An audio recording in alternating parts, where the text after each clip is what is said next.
In my previous video, I explained the desired shoulder blade positions for static calisthenic skills. In this video, I'm going to teach you how to strengthen the muscles that move and stabilize the shoulder blades. Firstly, you should be comfortable with elevation, depression, protraction, and retraction of the shoulder blades in a standing position. Additionally, you should be comfortable achieving each of these scapular postures with the arms in the same position as the skills they will be integrated into. For example, performing elevation with the hands overhead for a handstand and protraction with the arms extended in front of you for the planche. If you're a beginner and unable to do this comfortably, simply practicing these movements in standing can help build motor control of the associated muscles. This in turn will improve shoulder health and reduce injury risk.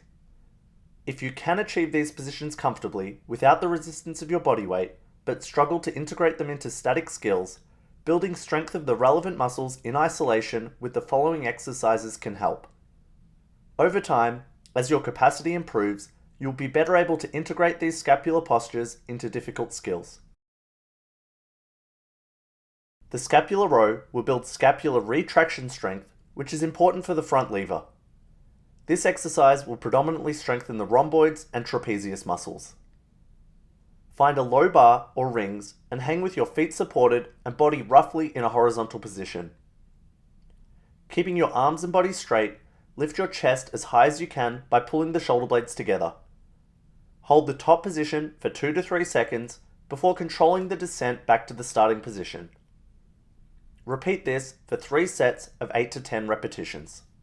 If this is too hard, you can reduce the difficulty by setting the rings or bar higher so the body is angled. The higher the hands are elevated, the less force will be required to pull the chest toward them. To increase the difficulty, you can add weight with a vest, or my personal favorite, perform the exercise with one hand.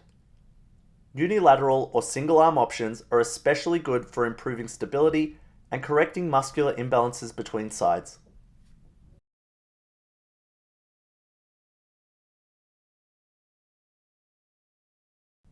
Scapular push-ups will build scapular protraction strength, which is important for achieving a strong, tall posture in the planche. This exercise will strengthen the serratus anterior and pec minor muscles. Start in a push-up position and keeping your body in a straight line and elbows straight, push your chest as far from the floor as possible. Make sure this movement comes from your shoulder blades rather than your spine. A common mistake is to excessively round the upper back. Hold the top position for 2 to 3 seconds before controlling the descent as your chest moves toward the floor. Repeat this for 3 sets of 8 to 10 repetitions. To reduce the difficulty, this can be done with the hands elevated. Like the row, the higher the hands, the easier the exercise will be. To increase the difficulty, you can add a weight vest or perform the exercise with one hand. As with the row, I particularly like the single hand variation due to the challenge of maintaining balance and stabilizing the body.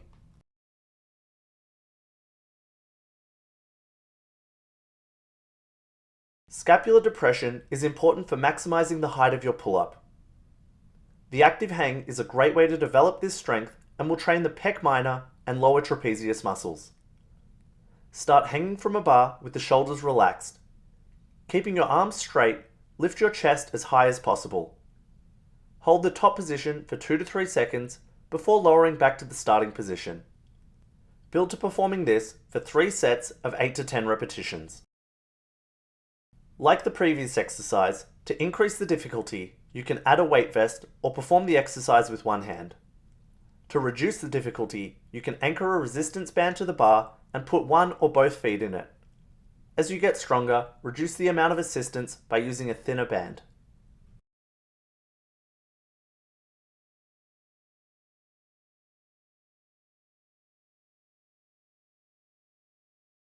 Overhead scapular elevation is important for the handstand. Training overhead scapular elevation will strengthen the upper trapezius and levator scapulae muscles. This exercise can be performed by elevating the feet at hip height and positioning the torso vertically. Keeping the arms straight, push the body as tall as you can and hold the top position for 2 to 3 seconds. Then relax the shoulders, allowing the head to move toward the ground before repeating. Build to performing this for 3 sets of 8 to 10 repetitions. If this is too difficult, angling the body and arms toward horizontal and pushing along this same line can reduce the difficulty. As you get stronger, progress toward vertical. As this exercise has a small range of movement and can feel awkward due to the arms being elevated, it is advanced in a different manner to the other exercises. To increase the difficulty, you can progress to doing it in a chest-to-wall or freestanding handstand, and further increase the difficulty by biasing one hand. If this feels awkward due to the small range or balance requirement when progressing to one arm, you can perform isometric holds with maximal elevation for 3 sets of 20 to 30 seconds as an alternative. I hope these exercises help improve the strength and control of your scapular movements, which you can then integrate into your practice. For optimal results, do each of these exercises at least twice per week with 48 hours between sessions. I also encourage you to be mindful of shoulder blade position in the rest of your training, and practice skills with the intention of optimal scapular position even if you fall short of this. If you found this tutorial useful, please like, comment, and share it with your friends. For more tutorials in the future, hit the subscribe button. Thanks for watching.